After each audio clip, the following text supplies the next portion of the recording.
আসসালামু আলাইকুম। আজকে রান্না করছি ছুরি শুটকি।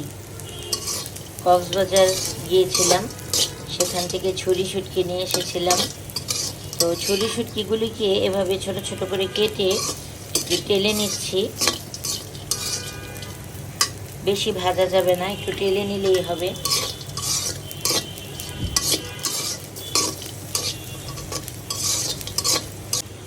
আলু বেগুন আর দেখি অন্য সবজি কি দেওয়া যায়, আর না থাকলে শুধু আলু বেগুন দিয়ে রান্না করব। তো শুটকিটা টালা হয়ে গেছে, এখন আমি এটাতে পানি দিয়ে দেব।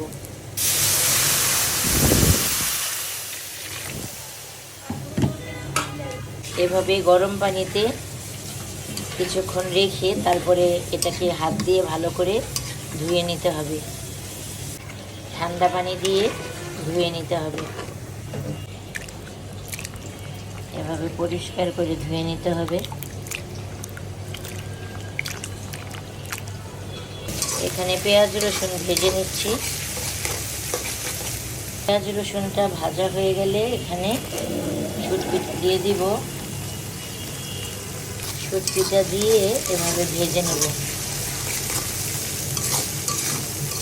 পেঁয়াজ রসুনের সাথে শুটকিটা একটু ভেজে রান্না করলে টেস্টটা আরও দ্বিগুণ বাড়ে।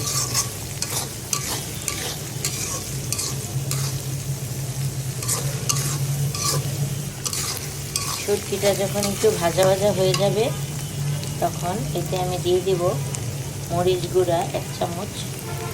আপনার কোয়ান্টিটি অনুযায়ী দিতে পারেন। আমি আজকে রান্না করছি, আমি আমার মতো করে দিয়ে দিলাম 1/2 টেবিল চামচ জিরা গুঁড়া, 1 চা চামচ ধনে গুঁড়া। এখন নেড়ে চেড়ে মিশিয়ে নেব।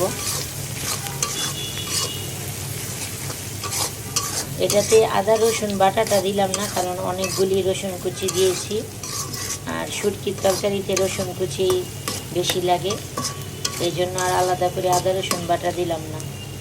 আছে সিম, আলু আর বেগুন, তো আমি এটা দিয়ে দিচ্ছি। ভালো করে নেড়ে চেড়ে মিশিয়ে তারপর ঢাকা দিয়ে দেব। রান্নাটা প্রায় হয়ে এসেছে, আর একটু ঝোলটা একটু শুকাতে দেব। ঝোলটা শুকালে ধনেপাতা কাঁচামরিচ দিয়ে নামিয়ে নেব। আমার শুটকি রান্না হয়ে গেছে, কাঁচামরিচ দিয়ে দিলাম, এখন দিয়ে দিব ধনেপাতা। লবণও চেক করে নিলাম, একটু আঠালো আঠালো হবে।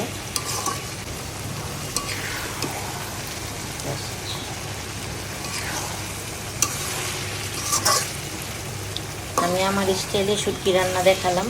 সবসময় একরকম রান্না ভালো লাগে না, তো শুটকি ভুনা করা সবসময় ভালো লাগে না। তা আজকে একটু ডিফারেন্ট ওয়েতে সবজি দিয়ে শুটকিটা রান্না করলাম। স্মেলটা অসাধারণ, মাশাআল্লাহ, আলহামদুলিল্লাহ। সবাই ভালো থাকবেন। আজকে রান্না এই পর্যন্তই। আল্লাহ হাফেজ। এই আমার শুটকি রান্না ডান। ছুরি শুটকি আলু বেগুন আর সিম দিয়ে রান্না করলাম। আশা করি খুব মজা হবে।